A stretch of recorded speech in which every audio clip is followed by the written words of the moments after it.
my daddy, you're my man. I think it's time you understand. So just make me happy if you can. Oh, I'm not your mama, I'm your girl, and I am the lady in your world.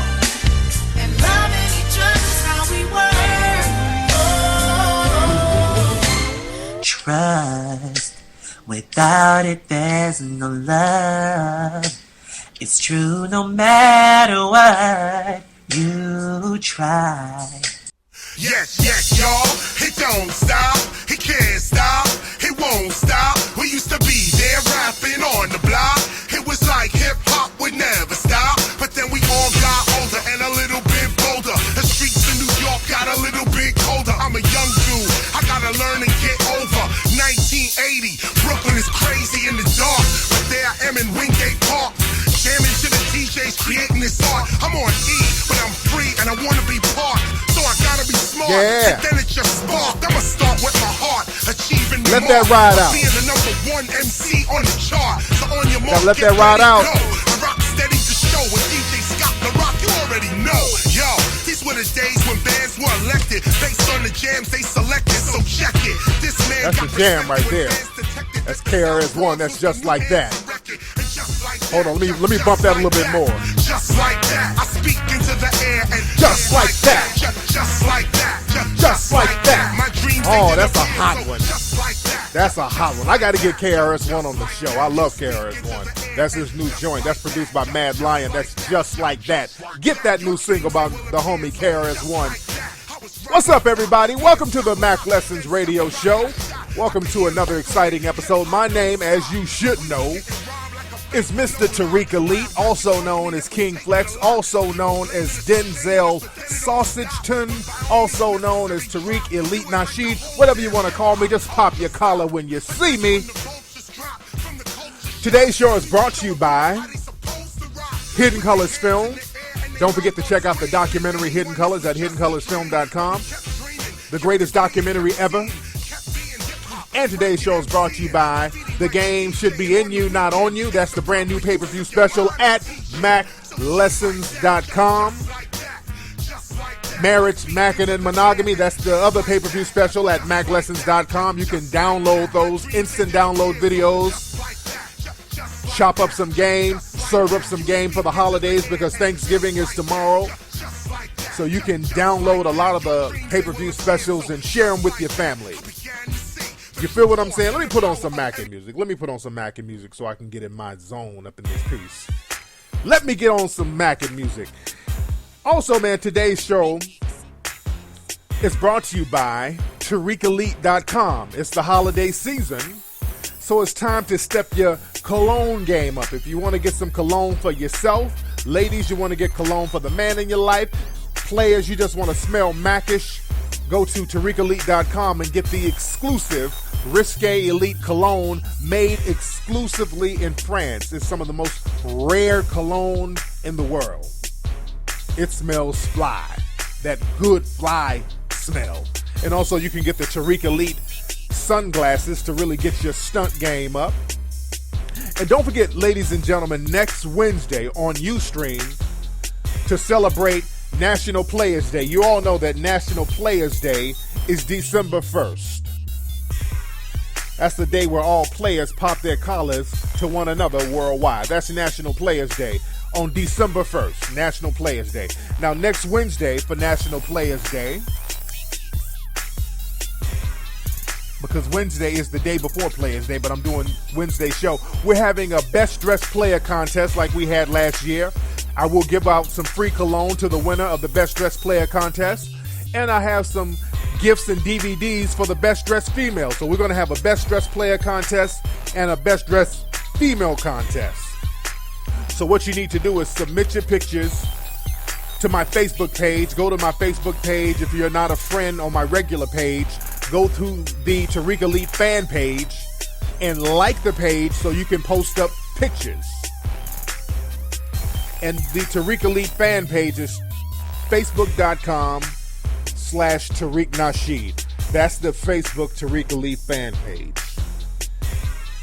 And we're going to get the pictures And then we're going to have a live Ustream show that Wednesday night, and we're going to have the audience judge the pictures. It's a very fun contest. We had a ball doing it last year. It's very fun. We get to see how the players shine. Very fun contest. And again, that's going to be next Wednesday. For more information about that, hit me up at info@tariqelite.com. And the contest is brought to you by tariqelite.com. So let's get into some games. There's people calling. Let me get a couple of phone calls. There's a lot of people calling. Let me get a couple of phone calls real quick. What's up? Who's calling? Yo, Tariq, what's going on? This is M. Dot in Atlanta. What's up, M. Dot? How you doing, player? Man, not much. What's going on? Everything good? I'm good. M. Dot always has relationship issues he hits me up about. What's your new relationship issue right now, player? Well, actually, it's not really an issue for me, but me and my boy was chopping up game. And basically, he has this girl he's dating. She does this, like, thing. She wants to play fight with him all the time. Like, how do you handle that? He has to check her on that, because when chicks want to play fight, then sooner or later they're going to take it to another level and start hitting for real. And if this nigga strikes back, all of a sudden she's going to pull out Gloria Allred and play the victim role. So he needs to check her on that. He needs to be like, look, I ain't with all that old play fight and all that old bullshit, because if somebody gets hurt, then it's going to be something else. So he needs to nip that in the bud. You understand? Yeah, exactly, because she always does it, like, when she's drinking, you know, and I was telling him, like, you know, that's just her little excuse, you know? Yeah, that's bullshit. That I'm doing certain things because I'm drunk. Drinking don't make you do shit. It just removes the inhibitions to make you do things you were going to do anyway. So he needs to really check her on that. This chick is play fight, because she's going to sooner or later hit that nigga with a bottle or something, and it ain't going to be so funny. You dig what I'm saying? Exactly. So, yeah, he needs to nip that in the bud. But, hey, thank you for the call, M. Dot. Let me get these other calls, player. That's my dude, M. Dot from Atlanta. A lot of folks are calling. I ain't going to take too many calls, but there's a lot of folks calling. Let's see who this is. What's up? Who's calling? Yo, what's going on, Tariq? Hey, it's Armani, man. All right, where you calling from, player? Man, I'm calling from Jersey. That's what's up. What's going on with you, man? Man, I got a question for you, man. Go ahead. I'm dealing with this chick, man. I've been with her for like 2 months or whatever. And the problem is, basically, she got a male friend. I got a female best friend, but she got a male best friend. And it wasn't an issue at first, but now it's starting to be an issue to me, man. Yeah, it's an issue, man. What the hell she doing with a male friend? Was it a dude she knew before you? Yeah, she knew him for about 2 years or something like that. Okay. And do they still talk or correspond on the phone, or what's the deal? Yeah, they still talk. And about 2 weeks ago, he came and picked her up or whatever, and took her to Applebee's or some shit like that. Oh, damn. She didn't tell me about all that. Of course she didn't. He told me that after the fact. Yeah. It happened. Now, have you met you never met him, have you? Nah, I never met him yet. That's another red. She offered to let me meet him, but I haven't met him yet. That's that bullshit, that offer to meet. That's another red flag. When women have these male friends, and I always tell guys, they always talk about my girlfriend, her best friend, or her male friend this, her male friend that, but you wonder, you never meet these niggas. They never introduced you to, because she's low-key banging that nigga. She was banging him before she met you, and that nigga took her on a date. You understand what I'm saying? That nigga took her ass to Applebee's on a fucking date. Now, if they did anything, who knows? But in the past, they've done something. You understand? Has she ever admitted doing something with the guy? Nah, she said he not her type. That's why they became friends. So she said she never did nothing with him. Well, shit, something happened to make him not her type. This nigga must not have ate pussy right, or something he did wrong. You understand what I'm saying? Now, you have female friends. Does she know about your female friends? Yeah. But she got like a big deal with my female friends. Exactly. She want me to cut them off and all that, man. No. You need to go ahead and make her nip that shit in the bud. You know what I'm saying? And don't get upset. Don't get sad out because I can hear some emotion in your heart. I don't want you to be in the house talking about trust without it there's no love. Yeah, so just keep it real Mackish on her, man. Keep that shit real PI to your DI and nip that shit in the bud today. Call her today and tell her you ain't fucking around with no male friend. She's gonna have to cut that off today. You feel me? All right, man. Thanks, man. All right, player. There you go. Man, let me put my Mackin music back on. I done told y'all a million times about those female friends, man. But let me get into some game. You know what I saw, man? I saw something that was very disturbing, this film. Somebody hit me up on Twitter, and you guys can hit me at Twitter, at Tariq Nasheed, Twitter at Tariq Nasheed. You all should be following me anyway. Somebody hit me up on Twitter. They were like, Tariq, you got to check out this film. They sent a link to the film, and they sent a link to the guy who made the film. It's not a full-length film. It's a short. It's about a 30-minute short. And a lady friend of mine sent me the link, and I saw the interview with the director first. It was a little white guy named Ari something. I can't think of his last name. So she sent me the interview, and I looked at the interview first, and it was very strange. He was like, yeah, I made this movie. The movie is called The Strange Thing About the Johnsons. And he was explaining the movie. He was like, yeah, it's a movie about an upper middle class African-American family with dysfunctions. I'm like, that set off red flags. I'm like, oh, shit. White dude making a movie about a upscale black family. I'm like, what type of fuckery is this going to be about? That was real strange. The minute I saw that, I said, okay, this is going to be weird. Whenever white folks do some black stories, and let's keep it 100, it's usually some bullshit popping off. And sure enough, when I actually saw the link of the film, this was some bullshit beyond my wildest imagination, man. This fool did a movie. It's about this black family, upper middle class black family. The black husband, black wife, they got a black son. And the son is molesting the father. Let me say that again. This fool done made a movie short about a black family with the son molesting the father. They say it's supposed to be some type of dark comedy. There's nothing comedic about this shit whatsoever. It's the sickest shit I've ever seen. It's the movie starts off, the boy's in his bedroom, jacking off to a picture. He's masturbating. His dad comes in the room and catches him. He, oh, son, oops, don't be ashamed of what you're doing. It's natural. His son, they're having a heart-to-heart father and son talk. The dad leaves the room, and the little boy, you see the picture is of the boy's dad. So in the movie, the dad is taking a bath, and the son comes in and molests the dad in the bathtub. And this is just some sick bullshit. And it's supposed to be satire. Don't put black folks up in some bullshit like that. It's bad enough that our image is already fucked up. I got to go around the world and go around trying to create more positive images. But they got black folks up in some bullshit like that. And shame on the black folks who participated in that movie. Shame on you who participated in that dumbass movie. That's insane. And you know what? And I blame a lot of black folks too, because see, black folks, you got to get it together. Black folks have to get it together because we be on so much bullshit. And when we're on bullshit with one another, this gives the green light to other people to come in with their bullshit and portray us in bullshit ways. That's insane. A black person could never get away with doing some shit like that with a white family. Making a movie about white families molesting each other and all that shit. Black folks would be criticized for that shit. Heavily.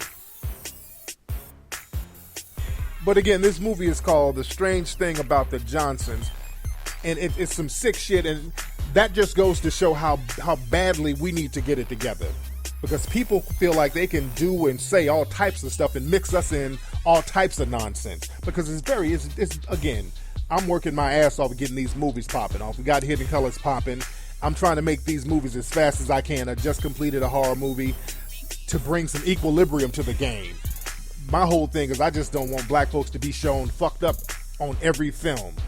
That's my whole thing. We can be equal. We can have racial harmony in the films, but just as long as the black folks ain't on no bullshit. That's my whole mission.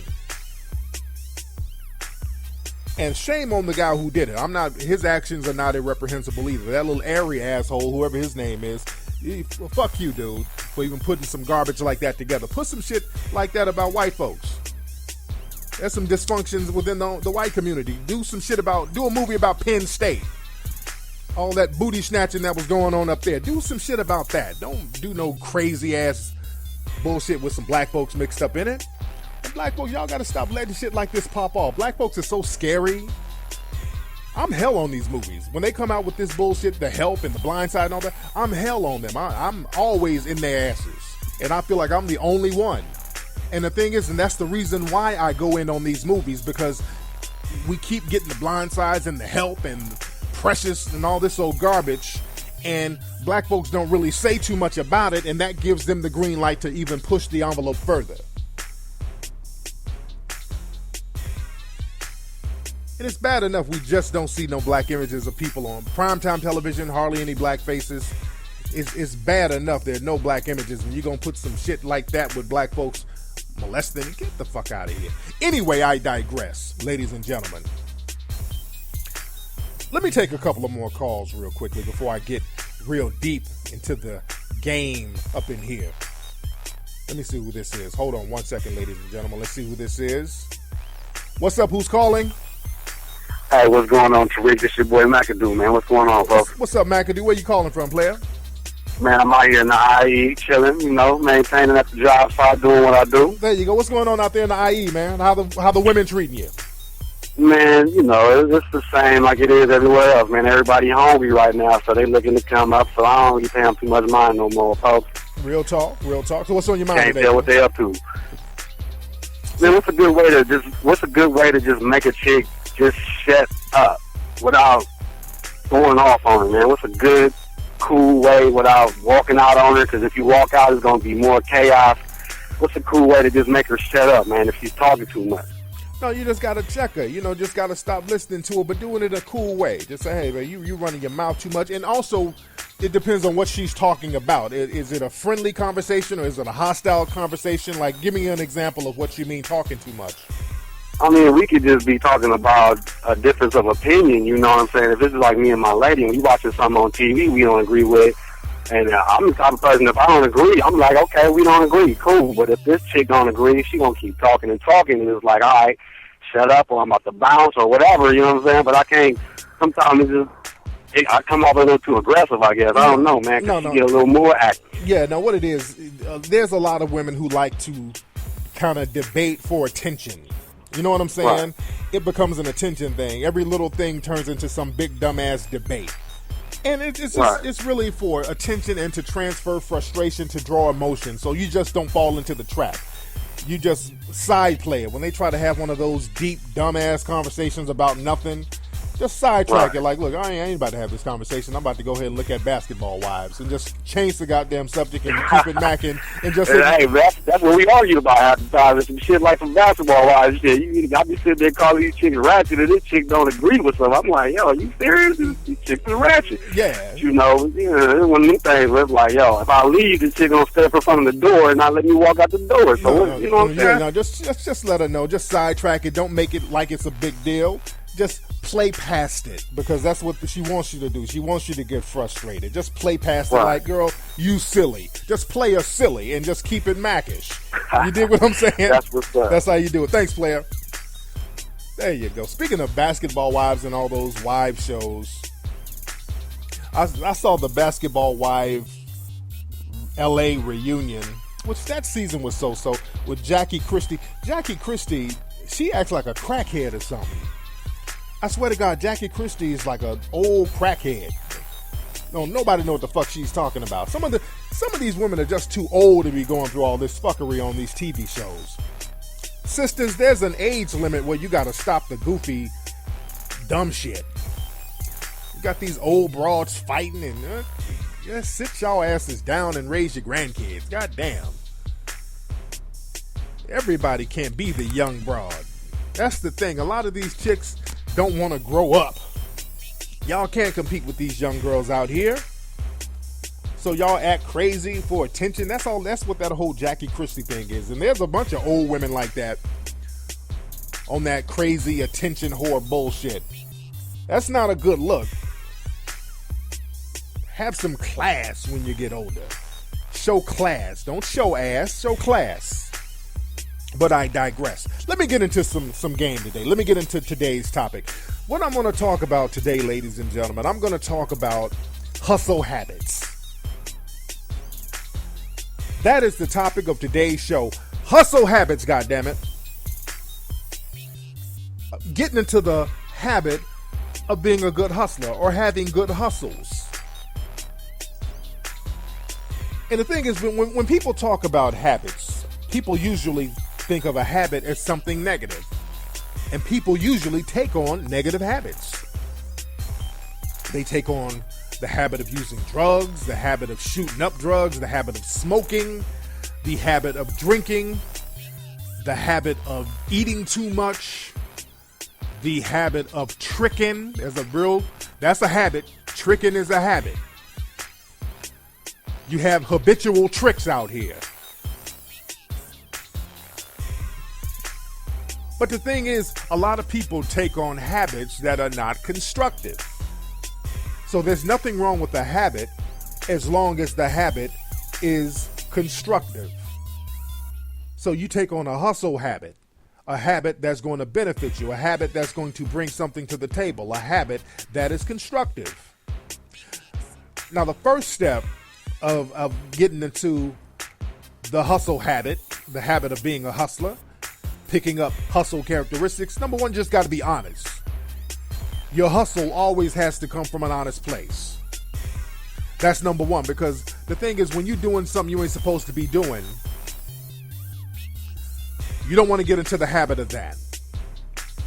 And that happens a lot with a lot of people. People get into the habit of doing some dysfunctional shit, and that's just a road to disaster. Because the thing is, man, there's a freedom in being honest and a freedom to being true to yourself. To be a hustler is to be free. That's the tenets of being a real hustler. You're free. There's a freedom. There's no constraints. There's really nobody over your shoulder. You doing what you do, and it's coming from a very honest place, and you can let your hair down and you can thrive with that hustle. When you're doing it in a dishonest place, there's always an insecurity there. Even on a subconscious level. And on the subconscious level, you will make dumb mistakes if you know it's coming from a negative place, because it's just a subconscious thing that goes on. But the thing is, man, people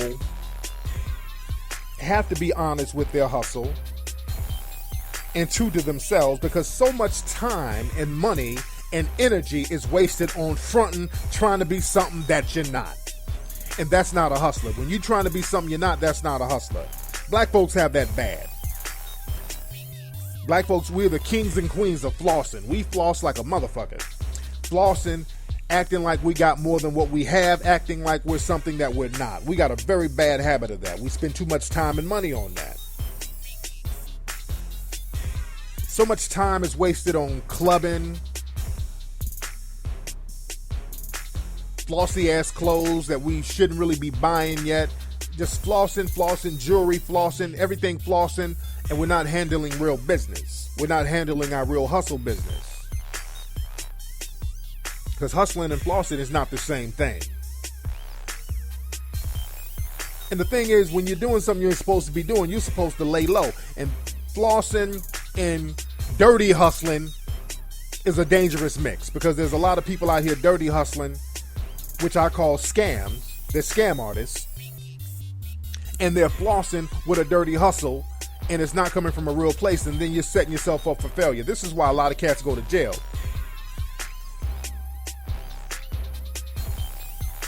This is why a lot of cats get caught up on some bullshit. Somebody emailed me earlier. They were asking me to talk about the Black Mafia family organization with Big Meech and all that. People have been wanting me to do a show about that for the longest, but there's nothing to talk about. Those guys were flossing. They were hustling, doing their thing, but they went overboard. They didn't know how to lay low, and they got caught out there. The Black Mafia family, there's books about the guys, Big Meech, and there's songs about the guys, but they made grave mistakes. These guys were flossing way too hard for the activity they were in. They were putting up billboards around Atlanta. You don't do that when you know you're doing some shit you ain't supposed to be doing. You don't floss like that. There was recently a video on YouTube of some dudes up in Milwaukee. They just got arrested. They just got indicted. These niggas had a rap video of them making crack cocaine in the house. They made a music video out of it and put it on YouTube. And I'm going to play the news clip. There was a news clip in Milwaukee that's circulating around the net. This is the clip. Steve. Carol, if you commit a crime and then post a video on YouTube basically bragging about it, you're asking to be arrested. Tonight, an alleged drug ring had their wish granted. I got trap house money. Drugs, money, and bling. Law enforcement sources tell us the cast of this YouTube video are some of the same people named in a federal indictment. And the stars, L. Boog and EZ, are known to the feds as Earl Williams and Larry Hooker. This particular gang was unified and engaged in this conspiracy. Okay, so that's it. I don't want to play the whole clip, but that just goes to show how these fools are dirty hustling, not respecting the game, and doing too much flossing. And you got to lay low with that, man. You can't do... That's not being a real hustler. That's a real bad habit to get into. And black folks got to get off that flossing habit. That flossing, the habit of flossing, is going to be at your detriment. Y'all got to cut that out. Now, in a related story, there was a male prostitution ring that popped off, and there was a video posted on YouTube connected with that. This is it right here. Trust. Without it, there's no love. I'm joking. All right, I digress. I'm joking. I'm bullshitting. Let me put my Mack music back on. But like I said, man, we got to stop the flossing. That's the number one thing. You got to stop flossing because that's going to be to your detriment. Now, the second habit of being a hustler, because flossing, you're creating a bunch of liabilities. You're throwing your money out there. When you floss, you're really throwing your money out there. You're buying dumb shit. You're just spending your money on bullshit. And black folks, that's another thing with black folks. Black people spend $3 trillion a year. Black people throw money away. $3 trillion. You know what? More money circulates in the black American community than the whole country of Russia. You know what I'm saying? There's a lot of wealth that goes through the black community, but black folks are in the habit of spending, throwing the shit away. You don't know how to save that shit. You don't know how to accumulate assets. The minute we get something, we want to floss with it. We throw it away. Trick it off, drink it off, smoke it off, party it off. Black folks, we got to get into the habit of sitting our asses down and saving some paper and stacking some paper and getting some assets. Assets, that's just something that's going to make more money for you. Get something that's going to make more money.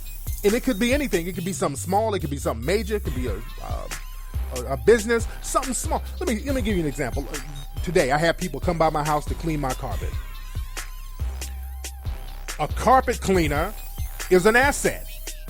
Get you a carpet cleaning machine, that is an asset. That's going to make you money over and over again. That's a good investment. It's not that expensive. A lawnmower. That's an investment. You get a lawnmower. Like when I was a kid, how many of y'all, when you were kids, you don't see it too much these days, but back in the day, back in the 80s, how many of us would get that lawnmower and start walking up and down the street with that bitch with a bucket of gas and knock on doors? Ma'am, would you like your grass cut? That was my little hustle as a kid. I was a grass cutting son of a bitch as a kid. Made me a little money like that. That was the hustle back when I lived in Alabama. Now out here you got the Mexican cats. They take it to another level. They got a whole truck of shit, and they do a great job. But the thing is, that's just giving an example of an asset.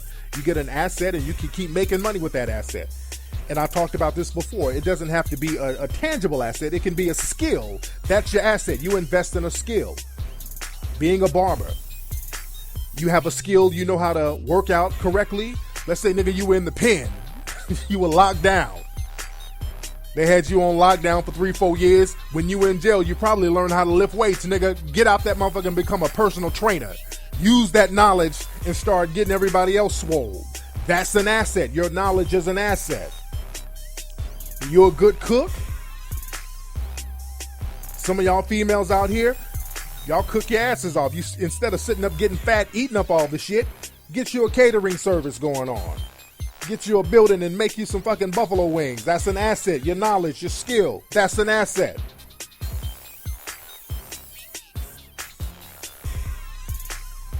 And the thing is, man, you got to get into the habit of expanding your knowledge. Because in order to get specialized knowledge, you have to expand your knowledge and see what piques your interest. That's why you got to read, people. All good hustlers read. Being a good hustler, you got to get into the habit of reading.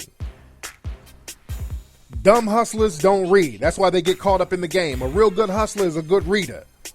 All the real good hustlers I know, these dudes are well versed in different books. And the thing is, man, you just get into the... I'm into the habit of reading. It's almost second nature. I have books all around the house. People always ask me, well, Tariq, what's the latest book you read? Dude, I read books every single day. So it's not like, what's the latest book? I read books all the time.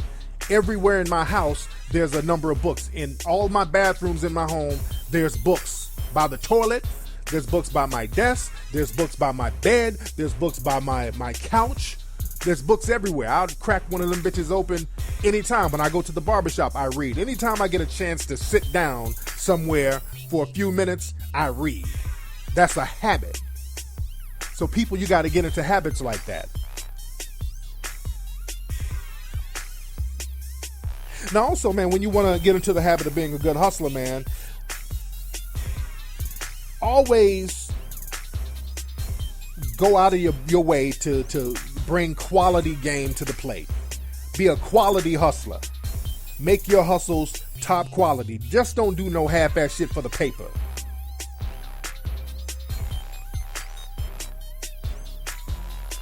A good hustler, man, they take pride in whatever they're hustling about. And they know if you take pride in what you do, the paper's going to come eventually. Don't be the kind of cat that's just doing whatever just to make a quick buck. Because people can see that, and people are not going to want to do business with you. The best hustles are by word of mouth, when people can speak highly of you and refer you.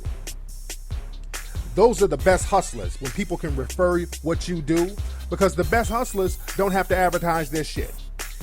Their work speaks for itself. And you got to get into the habit of letting your work speak for itself. You know, people who always spam, because you see this on the internet a lot. People always like, hey, hire me, deal with me, do business with me, please do business with me. When they're begging for business, they always seem less reputable.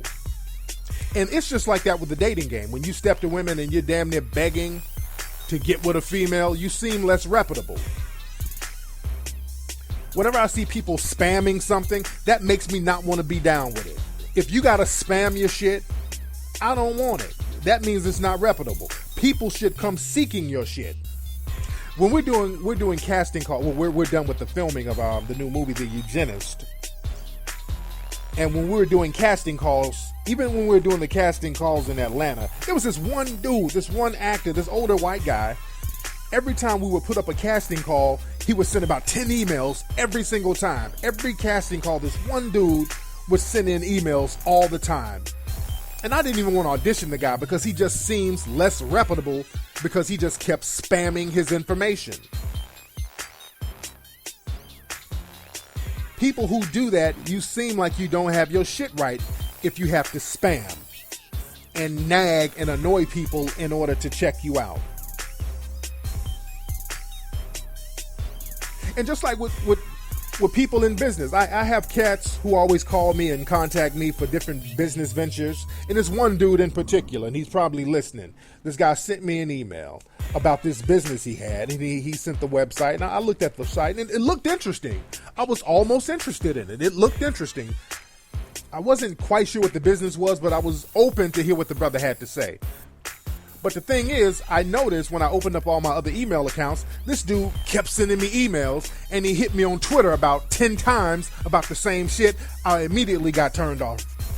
That shit looked janky and it looked bootleg all of a sudden. All of a sudden, the dude looked less reputable, and I'm glad he did that because that showed me the kind of cat he was. You don't do business like that.